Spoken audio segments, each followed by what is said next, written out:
Friends good morning. నేను మట్టి పాత్రలో బీరకాయ ఫ్రై చేస్తున్నా ఫ్రెండ్స్. బీరకాయలు సన్నగా కట్ చేసుకోవాలి. బీరకాయ, ఉల్లిపాయలు, పచ్చిమిరపకాయలు, జీలకర్ర, ఆవాలు మొత్తం ఒకేసారి వేసుకున్నాను ఫ్రెండ్స్.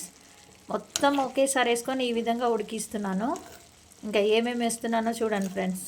కొద్దిగా అయిన తర్వాత, కొద్దిగా మగ్గిన తర్వాత వేస్తాను.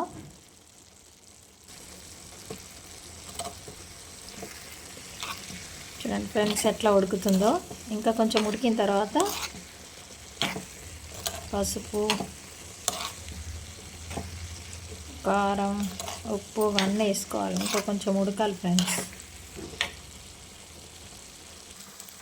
ఇప్పుడు అల్లం వెల్లుల్లి పేస్ట్, కొంచెం ధనియా పొడి, కొంచెం జీలకర్ర పొడి, తర్వాత కొంచెం పసుపు, తర్వాత కొంచెం సాల్ట్, కొంచెం కారం పొడి ఇప్పుడు వేసుకోవాలి ఫ్రెండ్స్.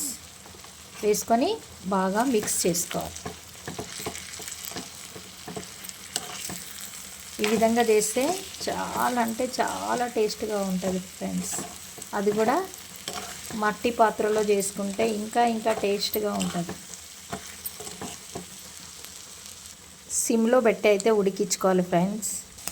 ఇప్పుడైతే కొత్తిమీర, మెంతికూర వేసుకోవాలి ఫ్రెండ్స్. చాలానే వేసుకోవాలి, చాలా టేస్ట్గా ఉంటుంది. బీరకాయ ఫ్రై రెడీ ఫ్రెండ్స్. ఇది చపాతీలో తినొచ్చు, మళ్ళీ వేడి వేడి రైస్లో కూడా తినొచ్చు ఫ్రెండ్స్. చూడండి. Bye friends. సబ్స్క్రైబ్. వాటర్ వేయకుండా ఈ విధంగా చేసుకోవాలి ఫ్రెండ్స్.